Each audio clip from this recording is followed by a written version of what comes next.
एक बार देवताओं की सभा लगी थी। सभी देवता बैठे थे। इंद्र और बृहस्पति में चर्चा हुई कि देवताओं में तो महादेव भी आते हैं, पर महादेव क्यों यहां पर नहीं आए।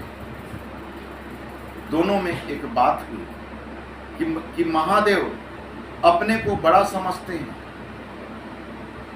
बृहस्पति ने कहा, मैं देवताओं का गुरु हूं, महादेव को मेरा भी सम्मान करना चाहिए।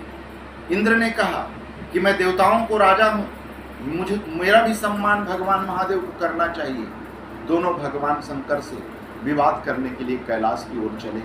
भगवान शंकर तो त्रिकालदर्शी हैं। भगवान शंकर जान गए। भगवान शंकर कैलाश के रास्ते पर एक अवधूत का रूप बना करके वहीं पर लेट गए। इंद्र ने भगवान शंकर को अवधूत रूप में देखकर नहीं पहचाना और 2-3 बार उठने के लिए कहा, रास्ते से हटने के लिए कहा।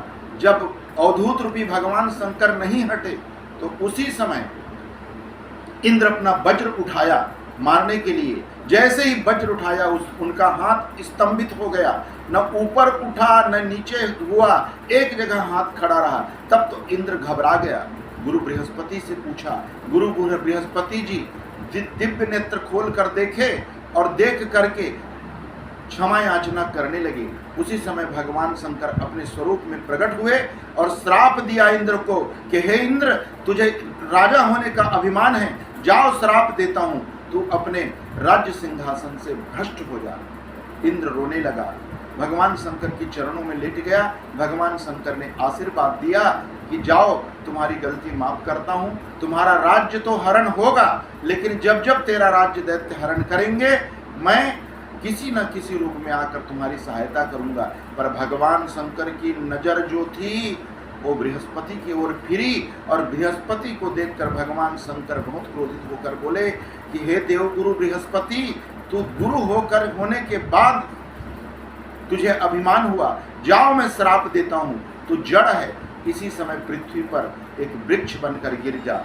और वही देव बृहस्पति को शंकर ने जो श्राप दिया वो केले का वृक्ष बनकर धरती पर गिरा।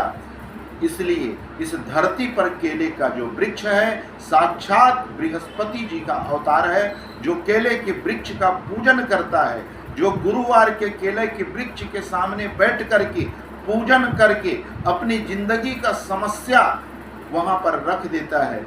उनकी समस्त समस्याएं गुरुवार को केले के वृक्ष की पूजन करने से पूर्ण हो जाती है। इसलिए गुरुवार के दिन केले के वृक्ष का पूजन अवश्य करना चाहिए, अवश्य करना चाहिए, अवश्य करना चाहिए।